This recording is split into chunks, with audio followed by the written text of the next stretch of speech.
Hey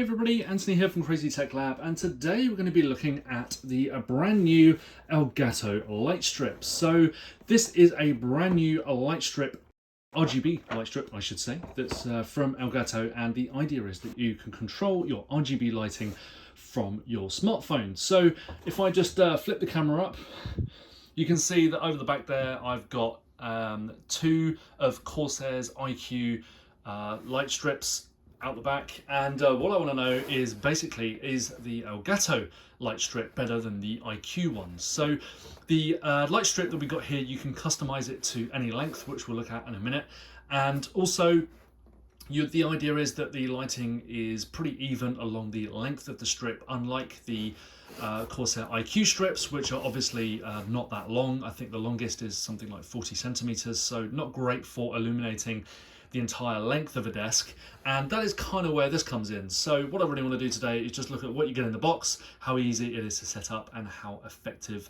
it is in terms of the lighting, and how easy it is to control. So let's take a look. So to start with then, we will do an unboxing, I guess, if you want to call it, and just to see what you get in the box. Now, I haven't actually had a look at this yet, so it's going to be very, very new to me. So instruction booklet, and then you get the light strip, and yeah, so basically what you've got here, what it appears to be, is a self-adhesive cable. I would just check that now. So kind of neatly wound up with some Velcro there, and we'll look at the connectors in a minute as well. And if I just peel off the backing strip here, just to double check. So yeah, you've got some actually very, very sticky cables there. So one of the issues I have with the Corsair IQ light strips is that the magnets that they come with just aren't strong enough. It's super easy for the strips to kind of fall off, whatever you're doing, whatever you've attached them to, but that doesn't look like that's going to be the case here. Now, the only trouble is with it being sticky is that it's going to be very difficult to remove and place it on something else, but the idea is that you don't do that. You know, you kind of use it where you want to use it, and you stick it where it's going to remain. So but still, I'd much rather have a super tacky, super strong adhesive, self-adhesive strip on there than have to use Velcro or anything else, because in my mind, if you're moving around a lot and that kind of stuff, those things just don't last. So kind of glad to see that from Corsair, and what I'll do here is just unravel it. So that's about 1 meter there, and I'm thinking that my initial estimate of 2 meters is pretty much spot on. So yeah, it's a 2 meter strip. The benefit, of course, is that with RGB lighting, if you've ever played with it before, you can actually trim it to length as well. So to power the light strip, you have this power adapter here, and as you can see, there's a whole bunch of adapters in the box. So it looks like this this single SKU will be shipped pretty much worldwide. There's a UK socket there as well, which is obviously where I'm from, and to connect it, see how intuitive this is, because I haven't actually done it before. Just trying to work out, looking on the camera as well, there is usually a method to this, and like a twisty type thing. Haven't found that twisty type thing just yet. It always happens when you're on camera, doesn't it? So we'll get there eventually. There we go.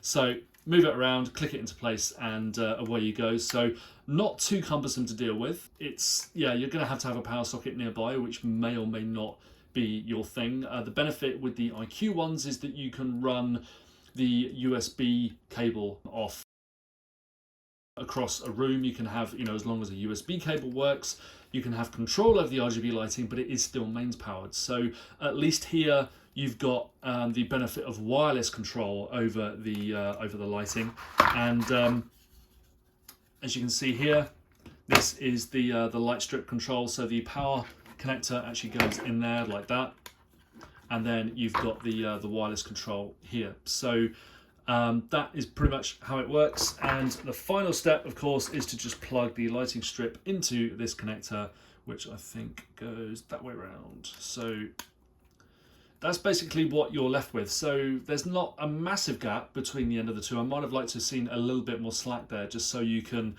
you know, place these two gubbins well away from the light strip, maybe tuck them down underneath a table or on the floor or something and have a bit more length. But as it happens, you're going to have to place this light strip controller fairly close to where you've actually got the lighting. So depending on your setup, that may or may not be good for you. So anyway, let's crack on with the installation. So I thought I'd just run you through the instructions quickly and checking out what we've actually got. So it is confirmed as a 2-meter lighting strip, so worth bearing in mind, and that is also 12mm wide and 3mm thick, depending on where you're going to use it. That may or may not be an issue, but 2 meters is a pretty good length. But of course, you can also trim it to size. As you can see here, the each circuit is kind of closed off, and then it just extends to the next one. So you can just chop it at specific points and have the initial part of the cable still working. So that's kind of something that's super cool from my point of view, because it means that I can essentially use 2 of these maybe to run off individual controllers for 2 different desks. And it means that I don't have to have a length of the cable just kind of sat there illuminating a part of my my table and just kind of getting in the way, really. So that's super easy.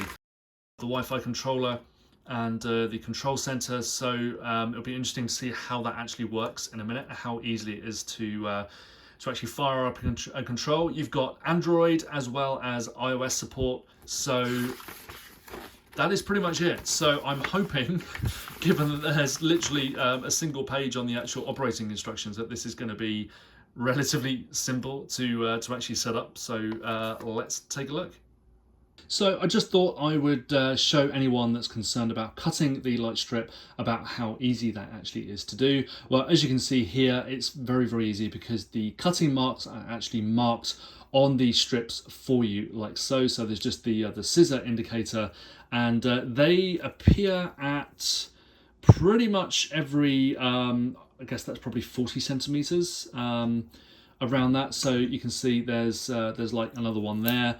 So yeah, it's maybe not quite as regular, the cutting points are not quite as regular as I would have hoped, but that's just the way that these things are designed and the way that these circuits go. So yeah, you're looking at around 40 centimeters or so for each of these cutting points, which means that there are numerous of them along the length here. So depending on the length of your table, I've yet to actually measure mine, but a lot of tables out there are 140 centimeters, so, or 120 centimeters, should I say. So a lot of them will hopefully line up relatively well with the LED strip. But worst comes to the worst, you can just illuminate like an inner portion with a slight gap on either end.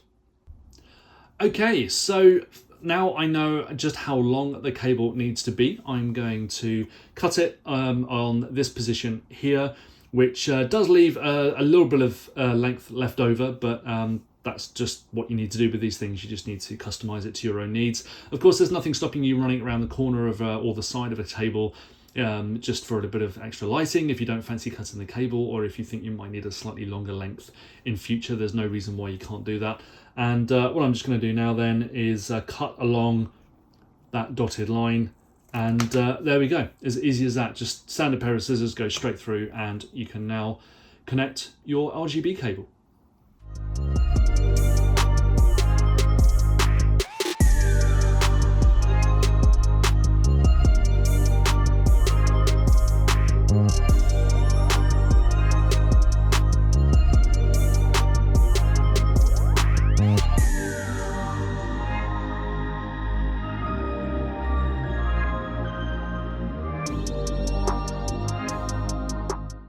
I've got the Elgato app loaded on my iPhone now, and I've connected the light strip to Wi-Fi, which was super easy.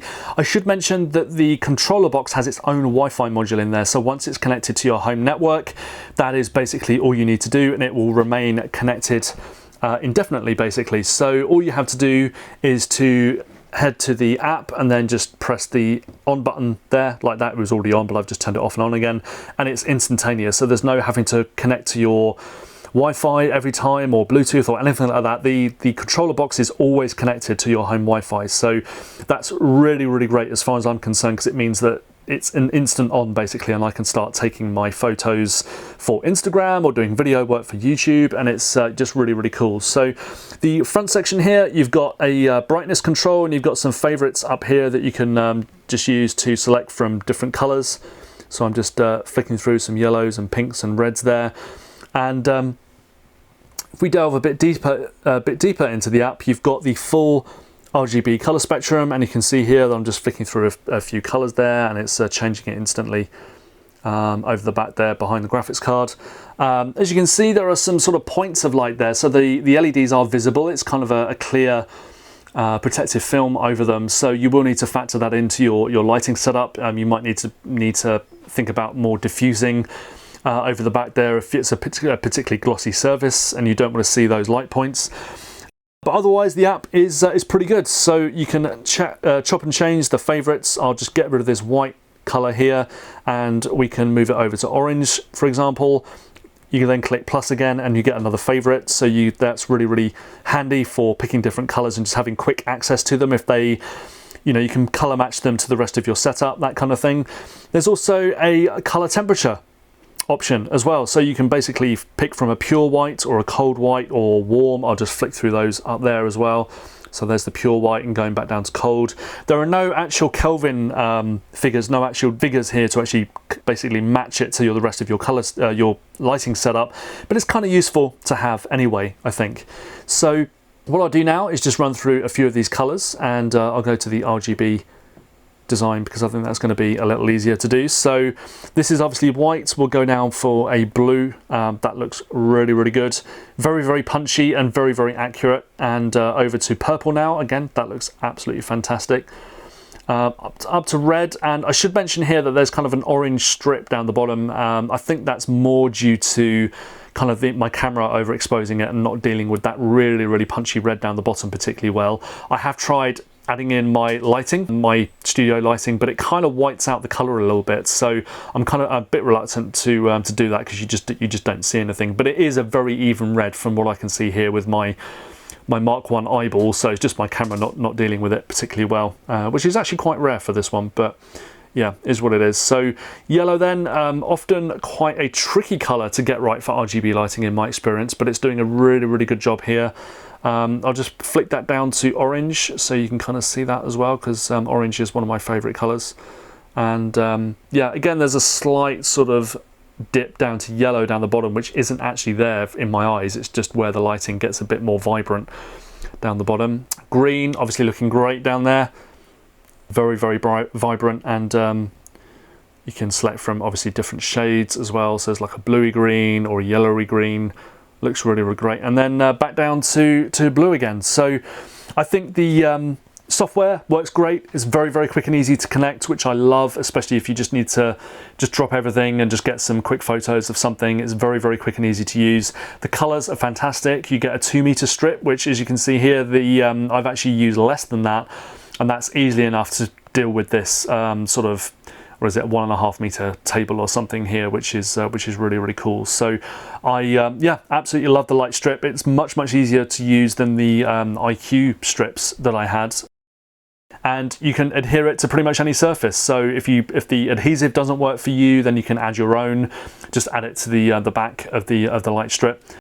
But for me, it's worked absolutely fine. It's been on for well over a month now, and I've had absolutely no problems with it at all. So yeah, I would like to thank Elgato for sending me the light strip, and I can highly, highly recommend it if you're looking to just add a bit of RGB lighting to your desk or your lighting setup or your YouTube setup or something, anything along those lines, or even just in a game room. Just kind of having this thing connected to mains power and your Wi-Fi, you can change the color on the fly instantaneously, which is really, really cool. So you can find a link to it in the description below where you can buy it wherever you are, and don't forget to leave me a comment below as well. Always love hearing what you guys think of these products. And this is kind of a rare one for me. I don't usually do RGB lighting stuff, but I thought I'd show you, where I kind of shoot a lot of my videos and where I do a lot of my Instagram work. I love Instagram.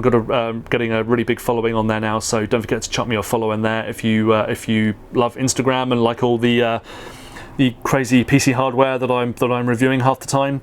And that's it. So don't forget to subscribe to my channel, and don't forget to like this video and drop a comment, whether it's about this video or your own RGB lighting setup or a question about this particular setup. Always happy to help out. So don't forget to subscribe, and I will check you soon.